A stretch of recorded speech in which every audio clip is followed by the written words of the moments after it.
Bonjour, bienvenue sur la chaîne des leaders. Go 221, les personnes handicapées se heurtent à des limites pour pouvoir bénéficier d'une santé équitable. C'est pourquoi les acteurs se sont réunis pour tenir un dialogue politique suivi et équité des personnes en situation d'handicap.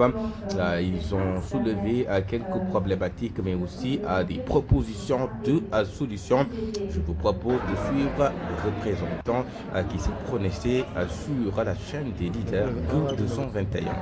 Président de la Fédération sénégalaise des associations de personnes handicapées.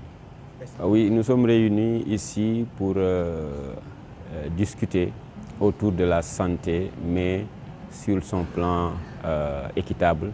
Autrement dit, comment garantir l'accès à la santé pour toutes les personnes, pour tous les citoyens, y compris les citoyens handicapés.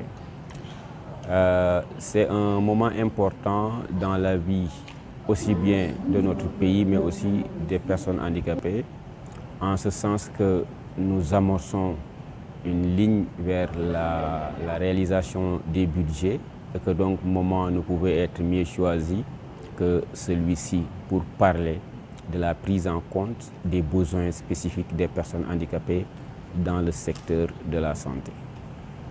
Comme vous devez le savoir, en matière de santé, les personnes handicapées font face à beaucoup d'obstacles, parmi lesquels je voudrais noter d'abord l'approche qui est utilisée. Souvent, c'est une approche qui met en avant les bénéficiaires.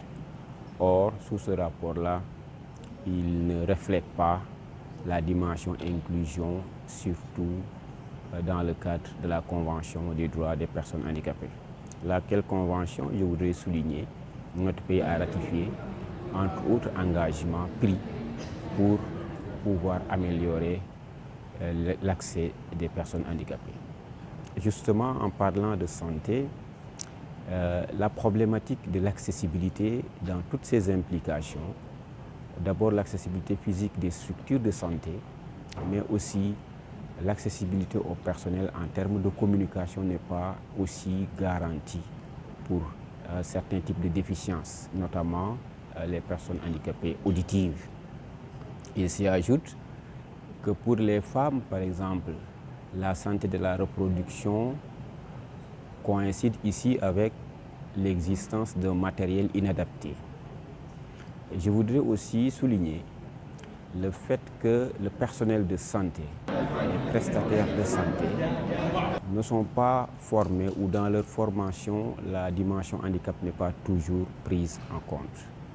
Voilà un ensemble d'obstacles qui font que les personnes handicapées, jusqu'ici, se heurtent à des limites pour pouvoir bénéficier d'une santé équitable.